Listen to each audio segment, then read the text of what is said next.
Deuce and Mo, Deuce and Mo, Deuce and Mo. They tell you what they know. Do it for Deuce and Mo, Deuce and Mo. Hey, do it for Deuce and Mo. When it comes to the Kings, it's my favorite show. Do it for Deuce and Mo, Deuce and Mo. Hey, do it for Deuce and Mo. When it comes to the Kings, big hopes and dreams as we cover our kings. Never cover the kingdom, but we loving our kings. And we covered your prayers as we doing our thing. Big Deuce with the pod, Lil Mo on the screen. Solo or together, still do it for team. Never switch up for $1 or revenue stream. So we always got each other, balance out the beam.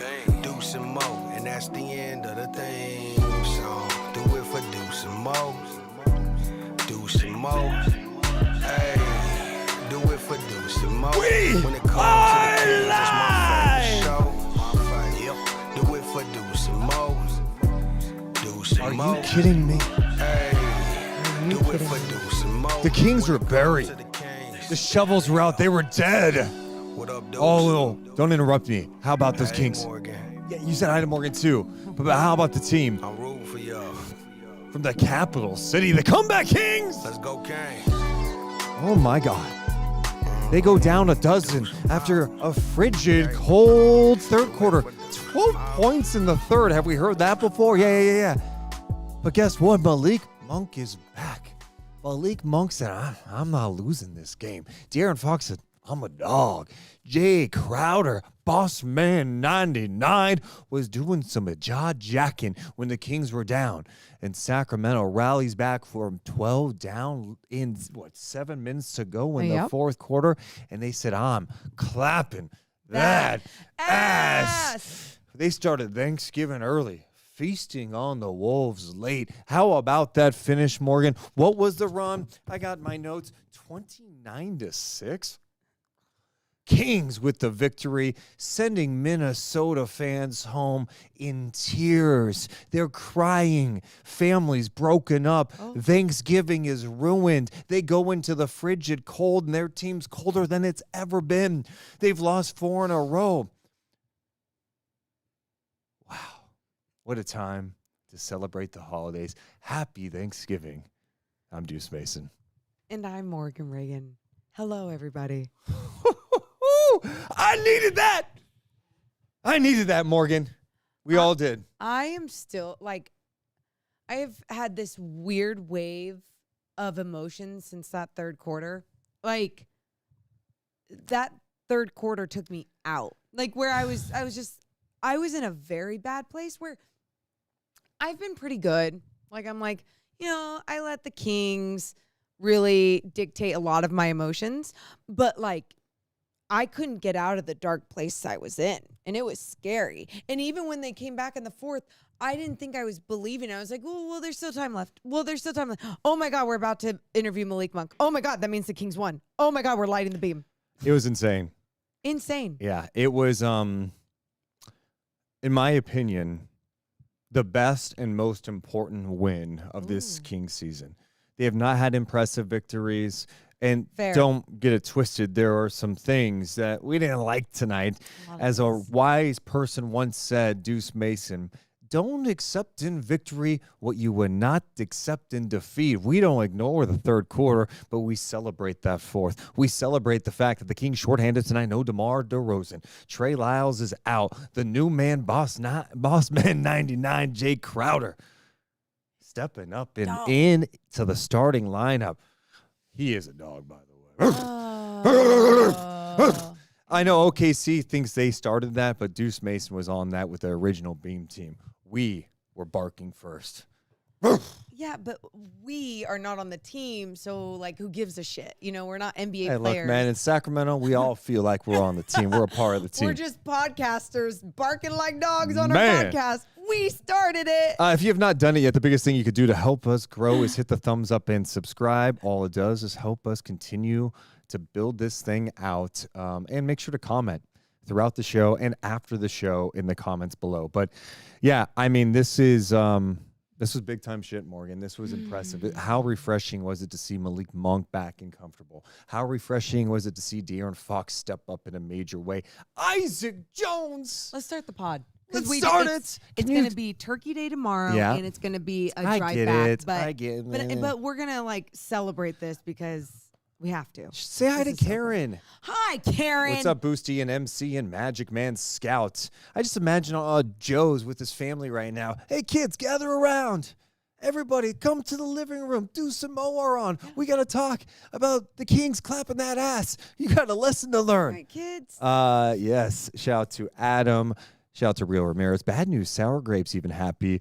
Oh, what's up, Jay? Scotty. Oberyn. Thank you so much, Fred, for being here. You guys are the best. So we're doing the show tonight from NBC in San Francisco. So that's why it looks a little different, just so you know. One other thing I saw someone put on Blue Sky that you are now going to have to always wear no dress socks.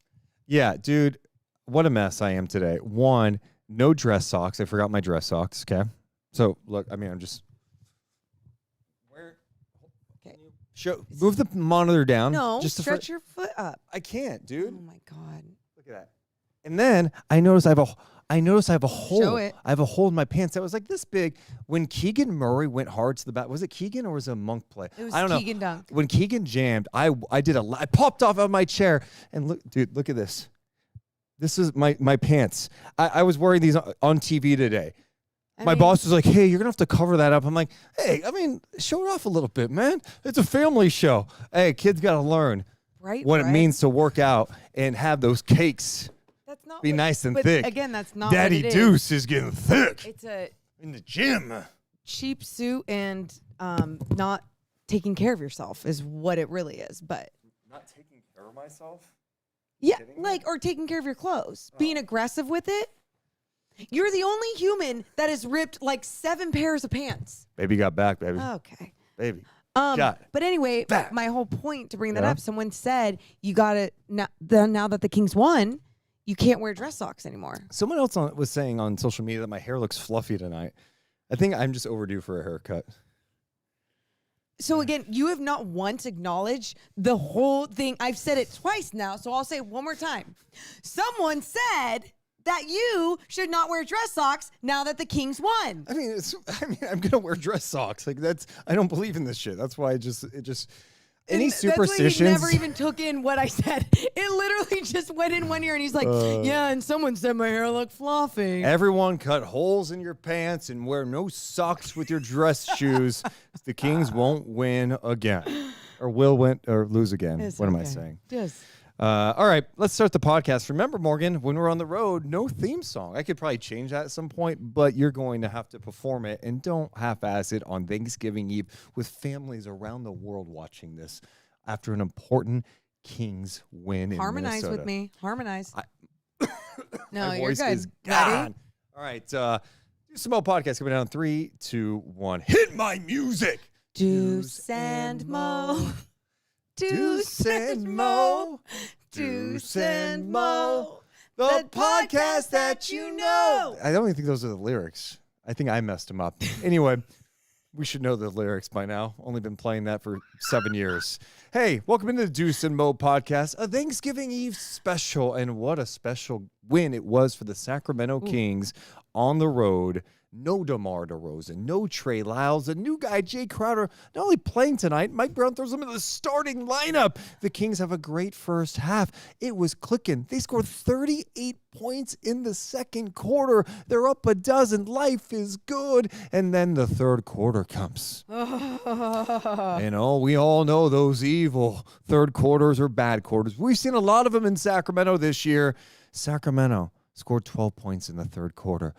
They go up a dozen to down a dozen with 7 minutes to go in the fourth quarter. Julius Randle's talking smack to boss man 99, a.k.a. Jae Crowder.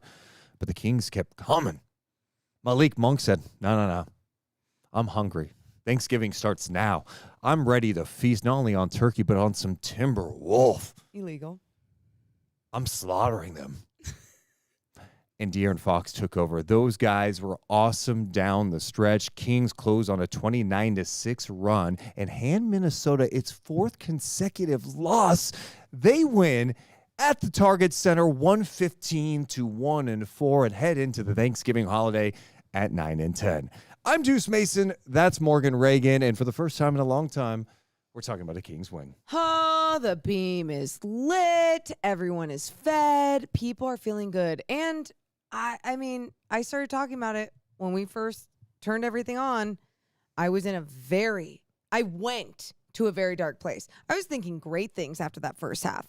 And I was feeling confident in this team's ability. Even though it's a struggling Minnesota Timberwolves team, it doesn't matter. Like, they still have pieces. They have a roster that can see a lot of success if they do things right, if they come together, whatever they need to do. And it felt like they were inspired in that third quarter when they made adjustments. They started packing the paint, said, no. We're going to let all of you beat us, but not that man, not De'Aaron Fox. And they wanted to stop him, and they wanted to slow him down. And it slowed down everyone because everyone started missing their shots. Things looked bad. But then when adversity hit, it's wild to think that this team, against a good team, found a way to get it done. This is the most important and biggest win of the Kings' early season. When you lose 4 in a row, you lose one of your key guys into DeRozan and Lyles, you're looking around going, what's happening? And then you're taking on a Minnesota team that coming into tonight had lost 3 straight. Yeah. And I think they're talented too, but I think they're disconnected. I've seen it a lot in some of their finishes this year. That third quarter, you could tell, gave them confidence. I thought the officials had some questionable calls in the third. That kind of shook Sacramento too. And then Sacramento started missing so many shots. And you're right. I thought the decision to just pack the paint and have like a ton of guys in there just was like, hey, somebody else beat us, and the Kings could not make a shot. That third quarter was disturbing, to say the least. Sacramento was outscored 29-12. They were 5 of 18 shooting, 27%, 0 for 7 from downtown in that quarter. And they had 5 turnovers that turned into 7 points. So it was quite possibly like the worst possible scenario. It's like, you just had a 38-point second quarter. You were rolling. And I felt like they got taken out of the game, and guys just were bricking shots. And that's the thing. You go 0 for 7 from three-point land in that quarter, while Minnesota started knocking down a couple more threes. And I even said to Deuce at one point, I was like, God, is it the three-point defense? Like, what is it? It was their defense as a whole, because it wasn't someone running out and contesting the shot. It felt like there was too many open looks for the Minnesota Timberwolves, and they started knocking them down. And when those points start coming in and you're not making yours, it just doesn't feel good. Sometimes bad offense leads to bad defense. That's the other thing in transition, and that was really disappointing. And Minnesota hit 5 of 10 from 3. They ended up going up a dozen in the fourth quarter. And yeah, it was looking really grim for the game to turn like it did. During this run, I started looking back at the Kings games this year, and I'm going, wow. Third quarter tonight, they scored 12 points. A fourth quarter against Brooklyn. The other night, they had 15. They had that 12-point first quarter against the Clippers. They had a fourth quarter against Atlanta where they scored 15 points in a loss. They had a third quarter against San Antonio where they scored 16 points. And then against LA earlier this year, a 17-point second quarter. So 6 games this year with 17 points or fewer. And that's obviously a disturbing trend that they're going to have to figure out. And, you have to learn from tonight. Like I said earlier, I think in the pre-show or maybe a few minutes ago, you don't accept in victory what you wouldn't accept in defeat. And you got to look at that third quarter tape and say, we got to figure it out. But the Kings just chipped away. And Minnesota's a fragile team right now, and the Kings kept coming. Let's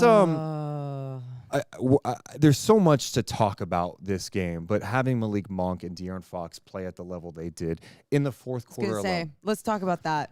Malik Monk in the fourth quarter, 11 points, 5 assists, 4 rebounds. De'Aaron Fox in the quarter, 9 points, 3 rebounds, 3 assists. Those guys were spectacular tonight. The Sacramento Kings dominated the glass. Yeah, Sabonis is going to get his, but when you got Monk finishing with 9 rebounds tonight and Fox with 8 rebounds tonight, they were everywhere. And that was crucial, I think, in this game. Yeah, you talk about even those rebounds. I mean, it was turning the effort level on, even though I never have to question their effort throughout this entire year, even in some of these bad losses. It's more like they turned it on to a level of, we don't want to leave this arena having Minnesota outplay us, out physical, whatever, because there was times where it felt like the officials were going to take the Kings out of their game for being physical. And then the T-Wolves could be as physical as they wanted, and those calls weren't going. Again, control what you can control. And that's what De'Aaron and Malik Monk started doing. They go, okay, we're not going to get these calls. These things aren't going to happen for us, but let's just keep crashing the boards. Let's just keep getting to our spots, keep making our buckets. That confidence never left them, never wavered there in that fourth quarter. Malik Monk with some big out beyond the arc buckets as well. 3 of 5 from downtown. He finished with 27 points. Yeah. He had 9 assists and 8 rebounds tonight. He did on 11 of 16 shooting. De'Aaron had 26 points, 8 rebounds, 8 assists, 2 steals on 10 of 22 shooting, 3 of 8 from downtown. So those guys were just spectacular down the stretch. I think De'Aaron is just playing at such an elite level right now, and they threw everything at him. They were like, dude scored 60 on us last game. He torched us in the second quarter. We're going to respond in the third. And Minnesota, the response was appropriate because Sacramento has not proven to knock down outside shots. But what I think the difference in this game was the start. They were relentless in the paint. I mean, think about Sabonis missing some shots early, but kept going at Gobert. Fox getting into the paint. Keon Ellis getting into the paint. Malik Monk. Sacramento had 42 points in the paint at the half. They end up finishing with 64 points in the paint. You love that number. Second chance opportunities are everything. Sacramento took 20 more shots tonight than Minnesota. Sacramento took 94 shots. Minnesota took 74. The Kings had 18 second chance points in this game. They out-rebounded them 47-33. So on a night where you only shoot 32% from 3, 12 of 37, you do the other things well enough to win this game and then make huge, massive threes late. And you talk about doing all the little things and obviously the amount of attempts that they took over the Minnesota Timberwolves, even looking at the fast break points with 18, It's a great number. They had 12 at the half. And so, they were pushing the ball in transition. And I mean, there was times in transition you'd even see it turn into the 2-man game where it'd just be a give and go. Quickly. It was quick decisions. It was being tough. It was being relentless. And the style of basketball that was being played throughout this game mostly, and I'll even say, and what I love about this game is it is a game of runs, but when they lost, it's how they lost the lead, right? And it's all, and we'll get into that. Morgan, and I know basketball is a game of runs. It is. Basketball should be a game of a 10-2 run, not getting outscored. What was it in the third quarter? In the third quarter, I said, they were scored 29-12. You can't get outscored by 17 in a quarter. Yeah, especially when it feels like you have the momentum in your hands. You have them where you want them. And so I know it's like I said, a game of runs, but now we'll go to that run specifically and just how that adversity hit and they kept just fighting through. Malik Monk said it to us after the game that he knew even when that happened, like, we still got it. We still knew that we were fine, that we were going to come back and all these different things. And when he tells me that, I don't think he's just saying that. Like, he believes that, and he knew he was going to put everyone on his shoulders and say, let's effing go if he had to do that. And that's what he did. And I think the other thing, too, in that third quarter, what really hurt them was, Sabonis picking up his 4th and 5th fouls. Yeah. And that was huge. Deflating. It was, when he picked up his 4th, I was surprised Mike kept him in because it was still, early enough in the quarter where I'm like, you probably don't want to risk it. And then Sabonis, they called a foul. You can be like, oh, was that really a foul? It's like, you know what, though? That's just not, when you have 4 fouls, you can't take chances like that. And he took a chance, and he had to sit on the bench. And it really messed with Sacramento. I mean, Mike Brown was at that point. I was stunned at some of the lineups he was throwing out there, even in that fourth quarter. I mean, all of a sudden, Jordan McLaughlin's in. All of a sudden, Doug McDermott's in. He's, we didn't really see Isaac Jones a lot down the stretch, but then, Alex Len is in. You're like, oh, my God, there's all this stuff happening.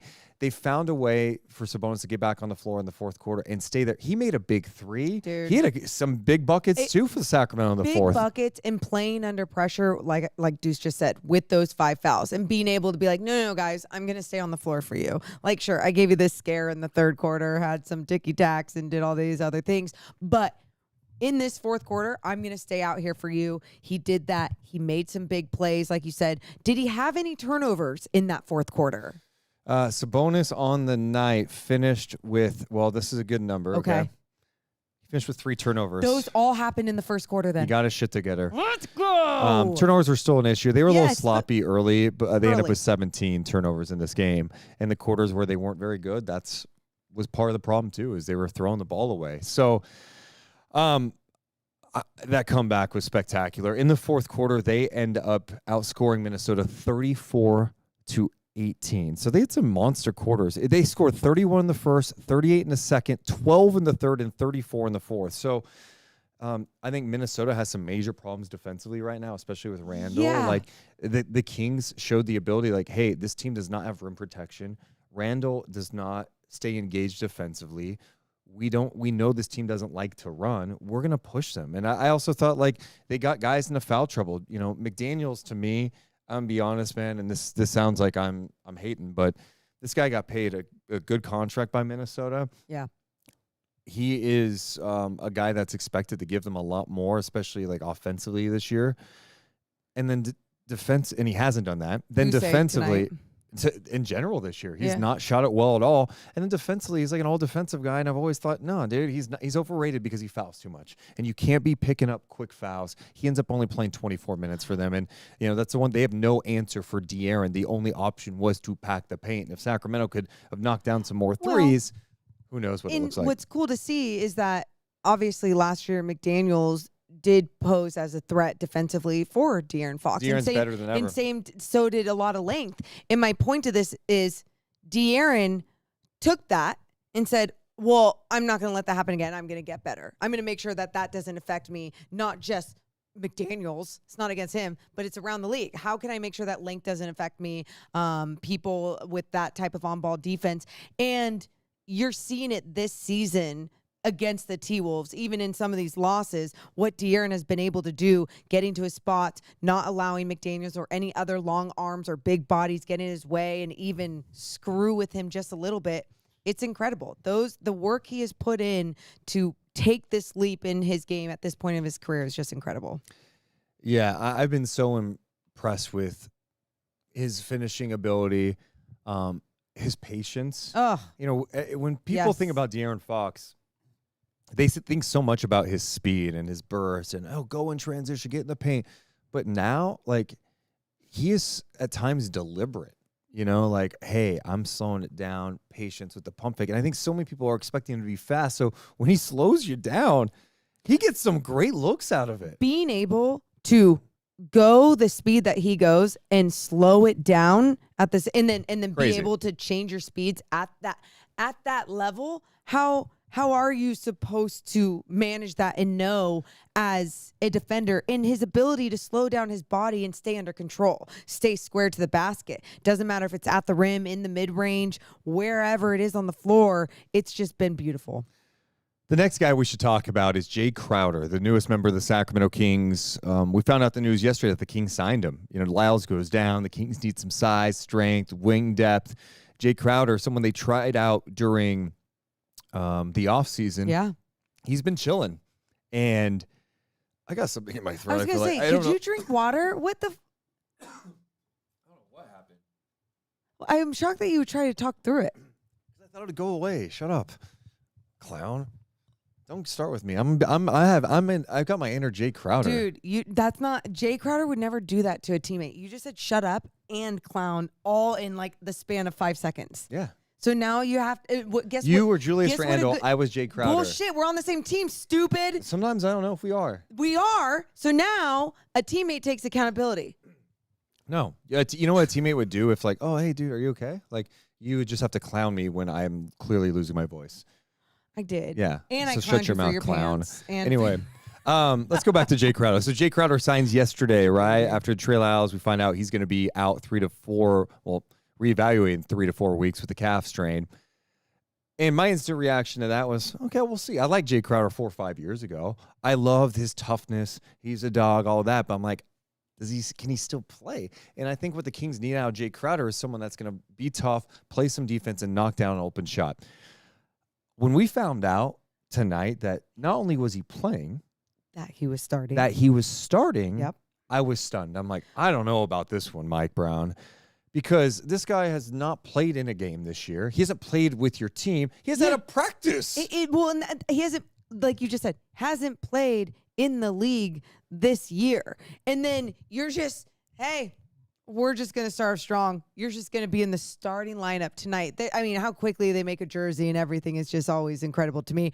But Jae Crowder in that starting lineup, and, you keep going back to, and I think it's obviously fair when we analyze these things, and we talk about him being 34 years old, only played in 50 games last year. Where was he on his couch? Was he putting in work? What was he doing? I'm sure he was putting in work. But, again, NBA level workouts, it's just so different. Game shape is different. That's what I meant. Game shape is so different. So what you did know that Jae Crowder was going to provide was some sort of spark or energy. I wasn't expecting it on night one for him to be shit-talking Julius Randle, clapping in his face at the end, hitting a three, blowing a kiss excited to the crowd. Oh, my God. I was like, this is what I've been searching for. I don't give a shit how old you are. This is what I want to see.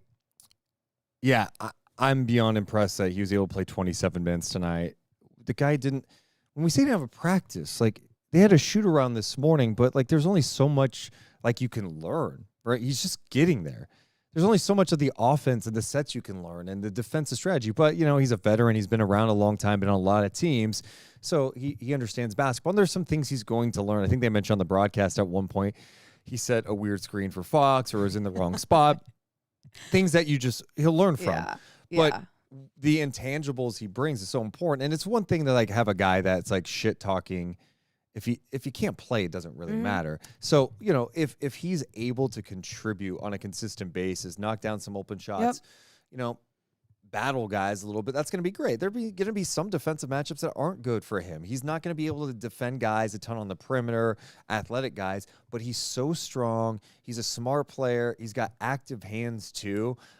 So I like that. And then what you just said, Morgan, the Kings have lacked a dog. Yeah. So, and the things I bring up to you, there have been examples of this in the past. And the one last year in Houston early in the season when Duarte got ripped down by Dillon Brooks.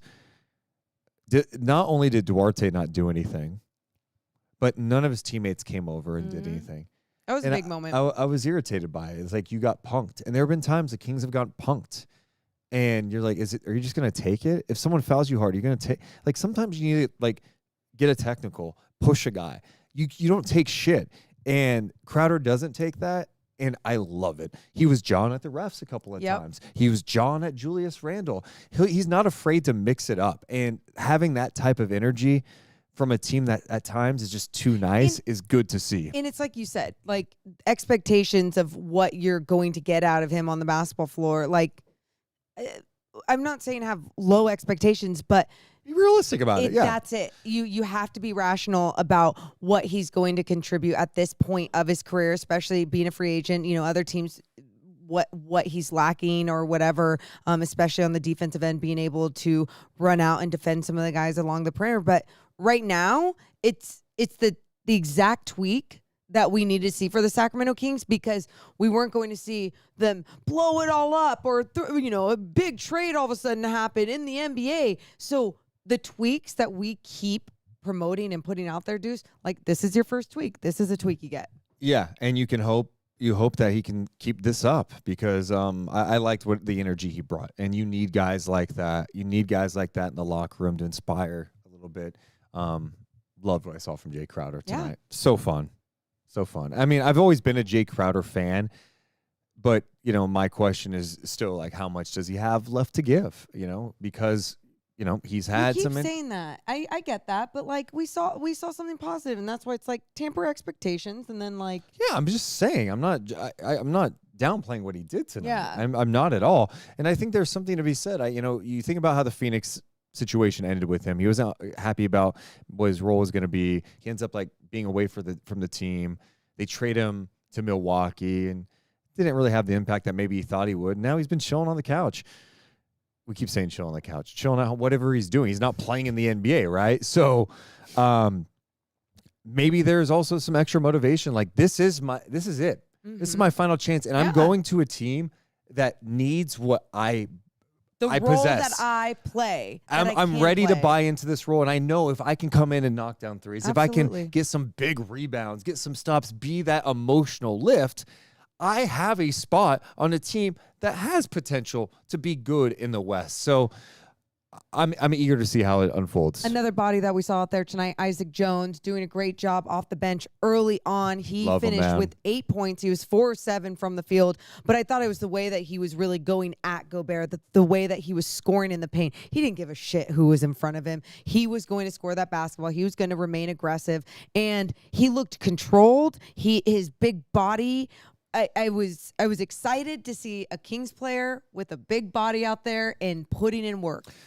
Again, another guy that brings you something different. Mm-hmm. Let Jae Crowder get in a basketball shape. Let Isaac Jones get experience he needs on the NBA floor. There's going to be times where Isaac Jones looks like a rookie out there. It's breaking news. He's a rookie. We mentioned him on the podcast a couple episodes ago, and I'm like, you got to find time for this guy. I just think he gives you something you lack. 6'9", 7'3" wingspan. Seeing him play in the G League, the confidence level with his shot is going up. He's got to knock some down in the NBA long term, whatever. Yeah. But it's the other stuff. He's got great feel for the game. You just mentioned him attacking Gobert and finishing over him. The feel. Great feel. Yes. I like seeing him put the ball on the floor, attack, being in that dunker spot, and he's got legit size, which I think is huge. And then defensively, he is so long, he can close out. Like with the way the Kings play defense, on how they help sometimes, to see him go out and close out in a three-point shooter and actually impact the shot is a good thing. He also, there's a play where he helped on Anthony Edwards knock the ball away, and Anthony had to take a tough shot. His activity with his hands, just understanding and just being aware. I'm so with you. And I think sometimes too, when you look at some of these players that are two-way or in the G League, and people are like, that's where we're at, that's where we're going now. But at the same time, if you have the proper coaching staff and you have the proper system, you're going to be developing guys the right way. I mean, that is literally what happened with Keon Ellis, and being able to just keep growing him and his game and his confidence. And with someone like Isaac Jones, I mean, he looked way more raw in the California Classic than he does even right now. Because that's the discipline. All you hear about him is he's like the most coachable guy ever. He's passionate. I love he it. wants to get better. And his journey is crazy. Like, Google Isaac Jones. He was out of high school not playing basketball. He wasn't playing basketball. He was working at a warehouse. His buddy went to go try out for a junior college team. The coach you need to find someone who's tall to come try out than if you're going to try out. He brings Isaac, convinces him. Isaac was not in shape, obviously. He wasn't even playing basketball, but he was heavy too. Mm-hmm. He kept getting better, put in the work, earns an opportunity to go to Washington State, had a really strong year with Washington State last year. Then he goes to the G League pre-draft camp. Plays well there. That earned him an invite to go to the draft combine. Then it leads to a two-way opportunity with the Sacramento Kings. And so it's just cool. He didn't take any threes really at all in college, and now he's taking more. And he's had some moments in the G League where you're like, oh my God, did he just come off a DHO and have a step back three? Oh, he's hitting 3 big threes late in the fourth quarter in a close game in a G League game. Obviously not doing that at the NBA level, but he doesn't need to do that yet. What he needs to do is make sure he's able to play good, strong defense, protect the rim, be there and help, contest shots, be vertical. He's very good with verticalities, and then finish. When you get the ball, go and jam on somebody's head. And I'm really excited about Isaac Jones's potential to be a contributor this year. I think someone in the chat said Isaac Jones is this season's Keon. It's a feel-good story. And it's a feel-good story with someone making an impact, especially when, and we can get to some of the darker stuff, when you see this team going through some injuries. For example, Trey Lyles, the calf injury again, and being reevaluated in 3 to 4 weeks. The poor guy is going to lose himself within the rotation if some of these other guys like Isaac Jones are stepping up, are being that big body out there, are getting into the rotation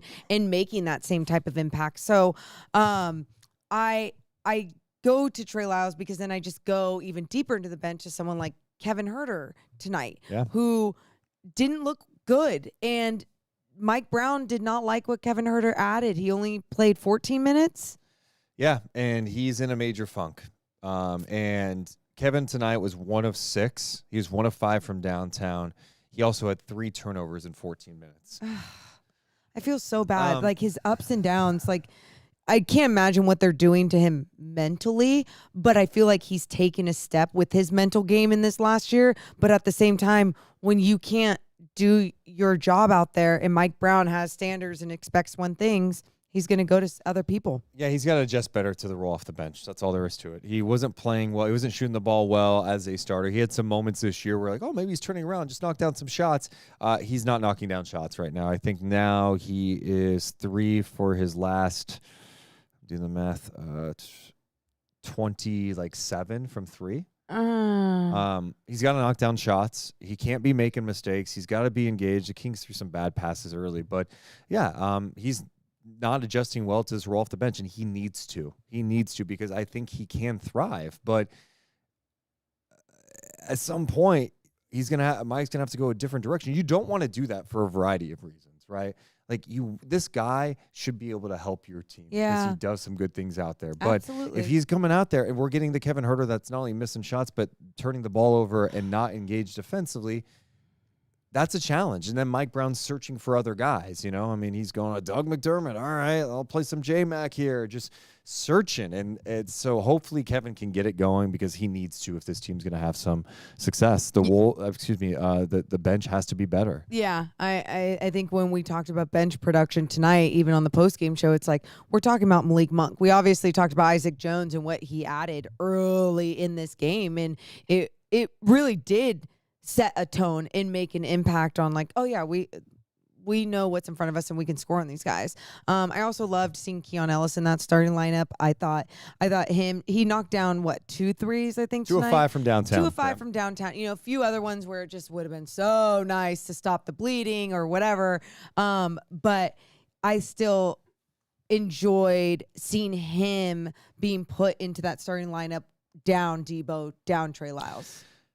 Yeah, he's got to stay in the starting lineup. I think he does too many good things defensively. He's to the point now where he's not passing up shots. He's taking shots, and he's got to take those. And tonight, like, they went with Malik Monk because they need his offense down the stretch, and that was the finishing crew. So I like what I'm seeing from Keon right now. So he had 8 points, 2 rebounds. He had 2 assists, 2 blocks, and a steal. Jae Crowder had 8 points, 4 rebounds, a steal.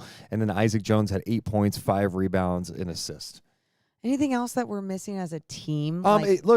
Winning a game without DeMar is nice. And, you know, I don't know how long DeMar is going to be out for, if he's going to be available Friday. But the biggest thing Sacramento has to do when he gets back is they have to have a better balance with their style of play. And I think part of it is, like, yes, pick your spots when DeMar's bringing the ball up the floor. Pick your spots when it's time to slow down and get DeMar a good look.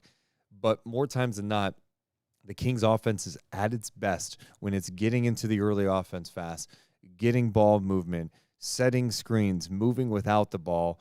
You have to find better ways to integrate him so you're still playing to what I think fits everybody's style, and that's just playing fast. And I think he can. I think they've catered a lot of stuff toward him at times. Sure. And that's why I think it's been clunky. I don't think he's played poorly. The guy had 30 points, and I think he was key in keeping the Kings close to OKC for a stretch. But the playing fast and getting to the early offense, and he did it in their comeback against Phoenix too. You have to have better balance. Yeah, I'm with you on that. And I think, like, we saw a few games there before some of the back injuries where it felt like they found a flow with working with what DeMar does great, what De'Aaron does great, and then just finding that mix, that rhythm, making things work. And now I think you see just how dominant you can be with speed in this league. And when you do have one of the fastest players in the league and you have other players that understand how to play that fast with him, it's really important to just keep capitalizing on that style. Your defensive player of the game tonight? Defensive player of the I get a defensive player of the game? They picked one. Oh, they picked one? I don't know who. They picked De'Aaron Fox. Okay, that's fair. And De'Aaron Fox tonight, 3 deflections. I thought his defense was spectacular. I think his defense this year has been great. Keon Ellis, by the way, had 5 deflections in this game. Kings had 15 as a team. But De'Aaron's defensive intensity, dude, he's one of the best two-way guys in the league right now. I just don't know many players who can bring it offensively like he does and guard the way he does. It's incredible. He's been awesome this year, and he was big again tonight. Now, we talk so much about the offense, but the other point is not only did you make a run, you scored 29 points down the stretch, but you held them to 6. Yeah. Some of it, they missed shots, but it was the defensive intensity, the communication, something I think Jae will help too. Jae Crowder, I think he communicates well defensively. That just massive for Sacramento. Yeah. And I'm glad De'Aaron got it because I'm with you. I just think his defense out there on ball every single night, the intensity that he brings is incredible. I'm getting an update from the chat saying that Crowder won it. And you're right. That is Jae Crowder. Not bad. Did you not even look? You know, it was like a De'Aaron pose, and then De'Aaron once has I the zoomed towel in, on. That's what got me. So once I zoomed in, I see you looking afar, so far away. Jae Crowder gets the defensive player of the game crown. Well, Fox's defense was still awesome. Crowder battled the hell out of Randall. I think it was that's the other, Jae Crowder is 6'6". Yeah, strong. He as plays shit. so much bigger than He's 6'6". That's so cute that they gave him the crown. Dude, I like it. You weren't even on the team yesterday. We're in this bad spot. We can't win a game. You got to go out there and defend Julius Randle? And what did Julius finish with tonight? Julius Randle, I want to look at his overall. So overall, fourth quarter, though. Let's go to fourth quarter. Julius Randle in the fourth quarter, 6 points. Okay. On the game, let's see. 21 points, 9 rebounds, 4 assists, 4 turnovers. How many threes? He was 1 of 5 from downtown. Yeah! That's what I like to hear. 3-point shooting. Minnesota knocked down 14. Sacramento knocked down 12. Yeah. Okay. Well, cute, and congratulations to Jae Crowder then. I mean, we still have to get to our player of the game. We do. We have a lot that we need to get to still. I'm trying to think. Yeah. Morgan's in this she wants to start Thanksgiving, and I get it. And I'm in the I was literally making sure you were okay. I was like, are you you start slowing down, and I was like, is everything okay? And then I saw you seeing this game behind us, and I was like, and then you got the picture wrong. So then I'm like, Deuce. I don't want to ever hear you say I'm a bad teammate again. Morgan, this is what you did wrong. You did this, you did this, you did this, you did this. We got more of the podcast coming up. We should mention that tonight's podcast is presented by our friends over at Mother in Sacramento. Why should people go to Mother, Morgan? If I may, people should go to Mother because it is some of the best food in Sacramento with some of the best people in Sacramento. I mentioned their collard greens, I guess, on some Thanksgiving video that they showed of us and some of our favorite sides. I had the collard greens last year for Thanksgiving. I ate literally 15 pounds of collard greens. And so I got them again this year. It's one of my favorite dishes. And I think they actually serve them all year long. So make sure to check out Mother. Go to mothersacramento.com to check out the menu and check them out as soon as possible. We're also presented by our friends over at Golden One Credit Union. It pays to be a Kings fan and a Golden One member. Talk about some of the perks. If you're a Golden One member, you can join for up to 50% off Kings home games through their ticket portal. Also 15% off merch if you use your Golden One card. And there's so many perks, like Deuce is saying. Not only you can get all those discounts, but you can also, when you're at a game, raise your Golden One Credit Union card up in the air. You can get better seats, or you can get on the floor and shoot some free throws for thousands of dollars. That's just by being a member. So make sure to go sign up today. Yeah, go to goldenone.com. We appreciate their support of the Deuce and Mo podcast. Also presented by our friends over at Northwest Exteriors. You're thinking, I need some new windows. Or maybe I need a new HVAC system. Well, Northwest Exteriors has it all. They have an awesome showroom, too, that you should check out. You can play with the windows. Oh, I want to try this one. I like how this one locks. Ooh, what about this one? And they're local. All the people that have been there forever. Check them out. Go to northwestexteriors.com because they are amazing, Morgan. They're simply the best. Trust Northwest. Should I sing the song? Sure. Simply the best. Trust Northwest. That's not very good without the headphones. Who would be your simply the best player of the game, chat? And Morgan? I know mine. So I already have mine. It would be Malik Monk.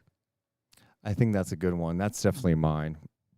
Our simply the best player of the game tonight is not DeMar DeRozan. Hey! It's Malik Monk. 27 points, 9 assists, 8 rebounds on 11 of 16 shooting, 3 of 5 from downtown. Malik Monk, our simply the best player of the game. How nice is it to have Malik Monk back for this Kings bench? Well, it's not only so nice for the bench, it's just like how many times we've talked about that spark, that energy, and what he adds. He keeps this team alive when adversity hits, and not only with the spirit that he plays with and he brings, but also with what he adds with big buckets and doing all the other little things on the floor. I love the way that he played. He was awesome. We also have some super chats that we have not gotten to yet. So let's get to some of these super chats real fast. Bringing them up here on my screen. Shout out to Jacob. He donates $5. Says, if Crowder can do what he did without any practice and being out of the league for a while, imagine what he starts learning plays we run. That's a good sign. I love it. That's a great sign. Some good things. Tiffany donates $5. Thank you. Ashir donates $5, saying donating towards a new pair of pants for Deuce. Sacramento appreciates your excitement, as do we. Aww, Appreciate the that's love. super sweet. And Sebastian, the Spurs fan, donates, saying you guys look much happier today. Wonder why? Yeah, man, we've been hurting a little bit in Sacramento. It's not been fun seeing the struggles, and so to see Sacramento play for the most part a really fun game, to do it with some adversity. And they were taking on a team that was facing adversity. Minnesota has now lost 4 in a row, okay? They've also had a 3-game losing streak this year. Last season, during the regular season, Minnesota did not lose more than 2 games in a row the entire regular season. That's wild. So they're a little bit of a mess right now, you know? And a lot of people are talking about I know Kings fans have been down about their team. Yeah. Dude, I'm sorry. If you're a Minnesota fan right now, it You're must be feeling down. eating you. Because you almost made the NBA Finals. You made it to the conference finals last year, had a great year, and the night before, like, media day or days before training camp, you make a really surprising trade to some where you trade Karl Anthony Towns to the Knicks for Randall DiVincenzo. DiVincenzo has not been good for them. He's missing a lot of shots early. There's been some people talking about he's not happy with his role there. Yeah. Yeah. Randall puts up numbers. I think it gets clunky offensively with him, and defensively, he's just never engaged, and the defensive metrics back that up. They've been a mess. And it's shown in so many different ways, obviously, in some of these losses, but then also, Deuce, I mean, I showed you a highlight last week when it was Rudy Gobert in the key, posting up, waiting for the ball. Ant didn't get it to him, so he, just purposely got a 3-second call on the key just to make a point. And it's just like that shit right there. I can only imagine what's going on behind the scenes. And not to say that they can't get it together or anything, but at the same time, you can just feel that something's off.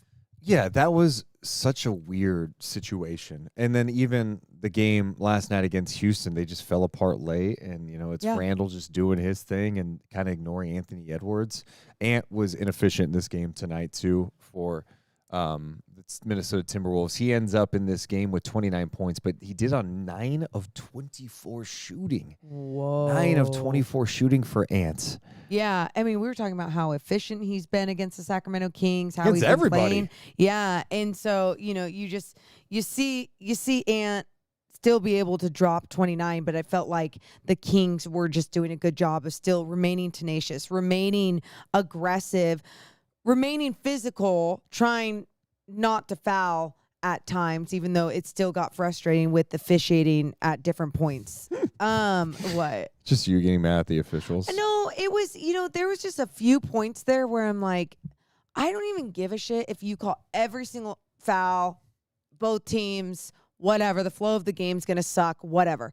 But when it just feels like De'Aaron isn't getting the respect he deserves still, and like Ant gets any of those calls, or for example, when Rudy Gobert chopped down on Keon Ellis and they called an offensive foul on Keon Ellis, I'm just like, it was one of those moments. Just don't call anything. Just don't call anything because it's just such a weird thing to do. There's too many of those moments happening where I was getting frustrated. I just thought I thought Kings players did a great job of not allowing that to just frustrate them. Yeah, you have to just find a way to play through it. And there were times tonight that you wondered if that was going to get to them, and if that third quarter, were they just going to roll over and fold? And, when you get down a dozen, the clock's a factor. I mean, we're watching the end of the game in the fourth quarter going, all right, well, here we go again. Like a game where you have another bad quarter and you lose and you don't shoot enough threes and you miss a ton. Like, this is going to be tough. And they found a way tonight. And they did it against a team that was also desperate trying to get a win. So that's why I say it's like the most impressive and most important win of the year. This team in Minnesota had been 5-2 at home. They're coming off a loss last night in overtime where they probably felt like they had multiple chances to win. And then, they take control again. And then it all falls apart. Yeah. So I just gutsy win tonight, and there's some things I like. You just have some new energy right now with Malik back and Jae Crowder, and it seems like the type of energy this team is going to need if they're going to try to turn this shit around. Someone in the chat said, "Can we please give Mike Brown some love?" I thought it was interesting because I know a lot of people when it comes to coaches anywhere in sports, it's a lot of hate and love for good plays or good possessions or, adjustments were made and that's what you wanted to see. Well, what I will say is that when adversity hit, adjustments were made for the Sacramento Kings. And whether that's someone being told to keep attacking the paint, I don't give a shit if they're packing it. You can still find yours. Like someone's going to be in drop coverage or someone else is going to be too short, too small, and you're going to be able to finish on them. Like, keep going. Don't stop. And whatever it was that kept happening. And I know whoever said, can you give Mike Brown some love? I mean, sure. Like you found a way to get a win. You started someone in Jae Crowder and you just trusted it. And it ended up working because you got the win. It did. Yeah. And we didn't, you'd mentioned attacking and we talk about the points in the paint, dude. Keegan Murray, him attacking the rim with force again. Keep playing like that, man. Like, if you're going to play defense and you're going to play tough and you're going to fight through it, I can live with you working out this whole miss shot thing, and hopefully it can get back on track, and hopefully the Kings can get him help. Maybe Crowder helps him a little bit too, just taking some pressure off of him. I am so glad I'm seeing him be aggressive attacking the basket. I'm with you. I think that confidence is so needed in every single player on this team, but especially when it does come to someone like Keegan Murray, when you know what he's doing on the defensive end, you want him to get rewarded on the offensive end. You want him to go at it, to get his, because he's going to be bigger than players. He's going to be able to get his in the paint. And when his shot does start falling again, I do believe it will. But when it does start falling again, too, it's just all going to come together and feel good. Some more super chats. Cameron donates $5. What is your prediction currently on the final record after 82 games? Be however hopeful or not. Love you guys. Cameron, I don't know, man. I mean, I said before the season, I think they could hit 50 wins. I mean, I feel like I've adjusted that. One win doesn't just solve all their issues. They're 9-10 after 20 games. I mean, I think, in my heart of hearts, I want to believe that they are better than they played this year. But I think they still have some of the same issues. The 3-point shooting after almost 20 games is not good. Yeah. It's not good. And until that gets fixed, I think that's going to be an issue. I think the wing defense is still problematic. With that said, they still have the talent to be good enough to make the playoffs. So I don't know about a win total. Yeah. I don't make predictions. Because you're a coward. That's what people say. You're such a good teammate. That's what people said. You're such a good teammate. Christopher donates $10. Please title this pod Fox dominates the Wolves in an aggressive, handsy, dominant, explosive ending. Okay. Oscar donates $2 saying Mike Brown can still lead Sacramento to a 59-23 record. I love that attitude. Someone else in the chat was saying No fog tonight? Did I miss it? Was it earlier? We can't bring the fog machine to San Francisco. We're doing this from the NBC studios in San Francisco because we were on Kings pre and post game tonight. And we're doing it again on Friday here. Kings and Blazers coming up next. Blazers lost tonight to Indiana. And, I mean, Sacramento, as I get choked up. Man. Of course, Sacramento could lose to Portland. We know this. But, be locked in, man. Don't have a bad quarter. Play competitive. They're a bad team. Realistic, but, you're so... What I love, too, is that you could see the same type of team that you saw tonight, and then it's yeah, you're getting shit done. You're doing what you need to do. But you're exactly right. It's been so up and down with these wins and losses against bad teams that you just don't know which Kings team you're fully going to get. And I would love for them, if you win on Friday, you're 10-10. And on the surface, you're like, oh my God, 10-10. That's not very good. But in my head, I'm like, that feels like a miracle at this point. To be as poor of a shooting team as they have been this year, with some of the issues we've seen this year and bad quarters, with some of the injuries we've seen, I'm like, all right, you survived. You're at 10-10. You have to keep building on it, but I'll take that at this point. So, they're not where they want to be yet, but you hope tonight was a step in the right direction. Maybe they realize they got to play Isaac Jones more, Yeah. Maybe they realize Jae Crowder can be more impactful than maybe even some thought. So Fox has been the man. I don't know. De'Aaron's been awesome. This guy needs to be in the conversation. I think if the Kings start winning more, it'll be more in the conversation as one of the top guys in the league right now. We'll see if he can. I mean, he's top 10. Deuce is going to look at every single defensive player of the game photo now for the rest of the season and just see De'Aaron Fox. That's what crown. I see. I see De'Aaron Fox every night because he could win it every night. He could.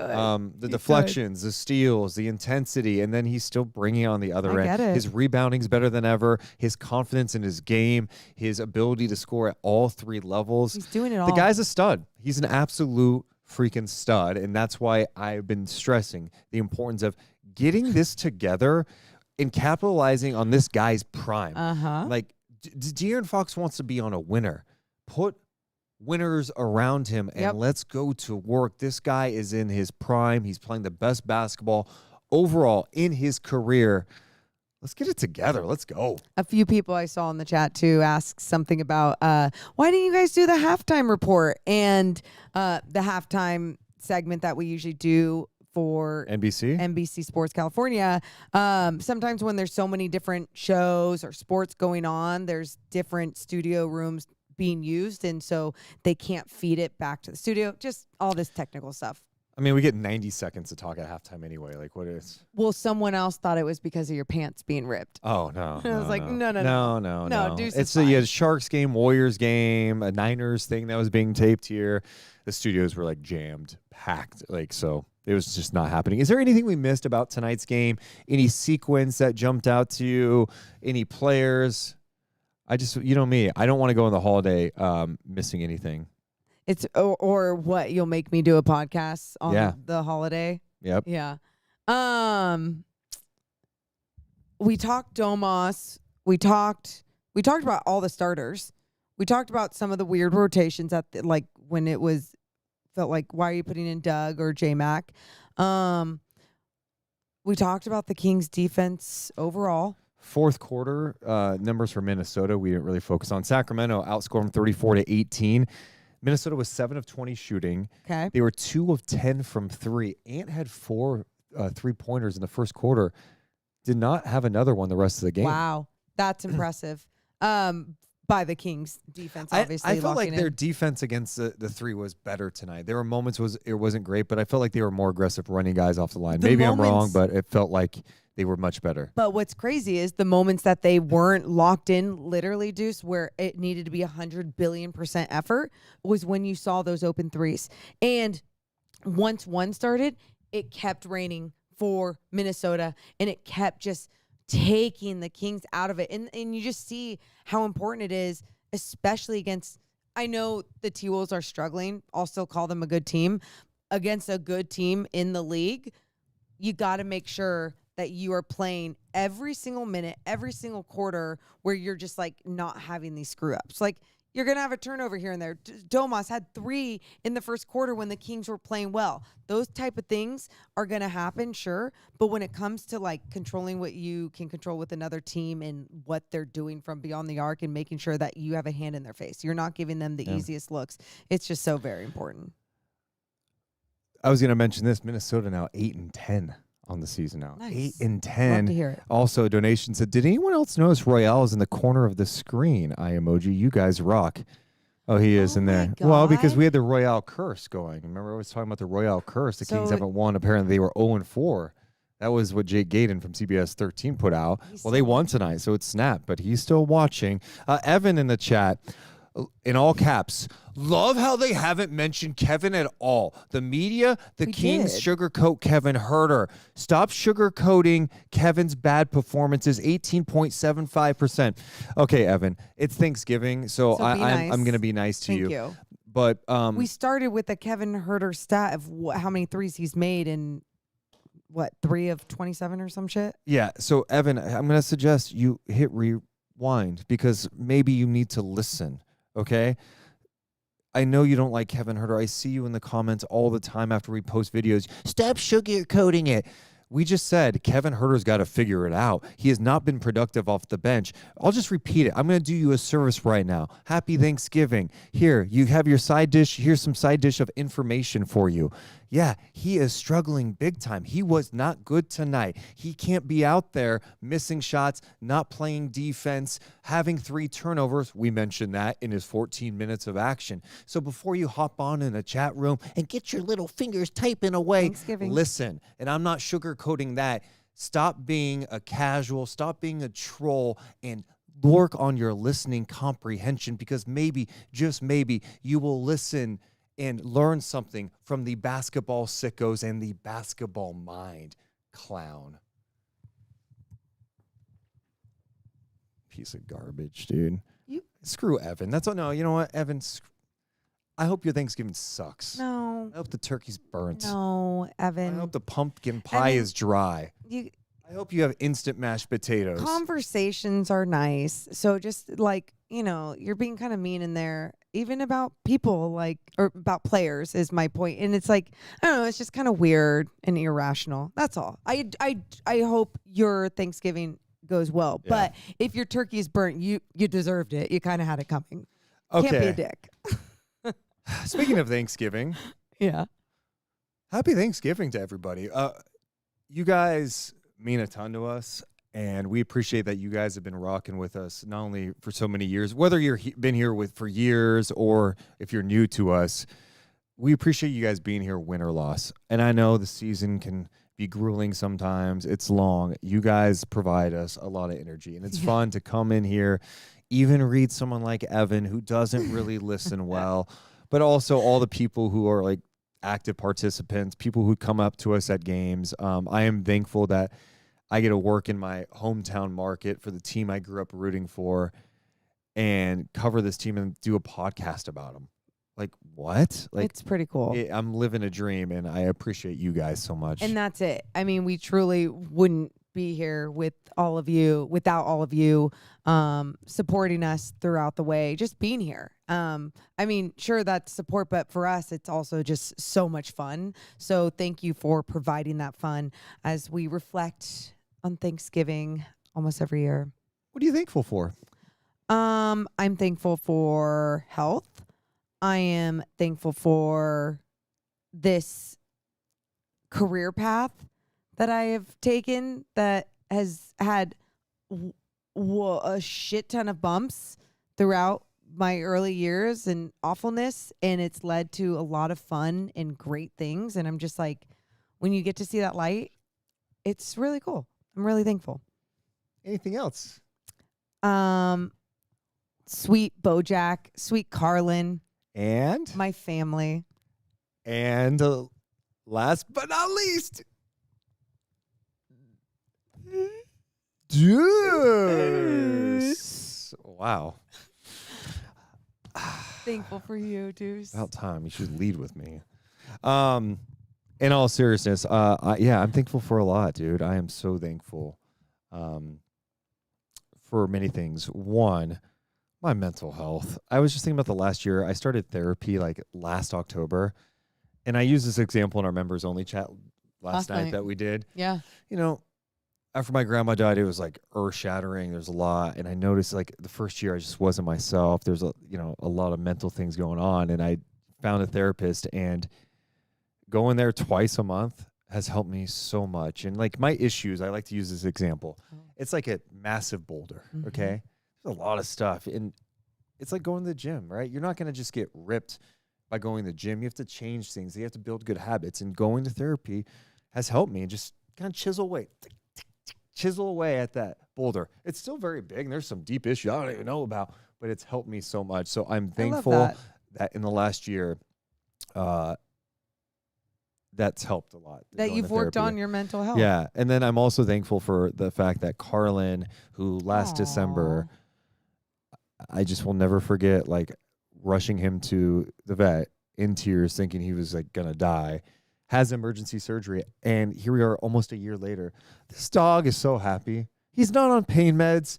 His back legs, one of them kind of works sometimes. It hasn't phased him. He is the same personality, the same joy and love. And I can't wait for him to kiss me when I get home. Yeah. Lastly, thankful that I feel like my career is finally like turning a corner. It feels like I'm making the progress that I want. Still have a lot of goals that I want to reach.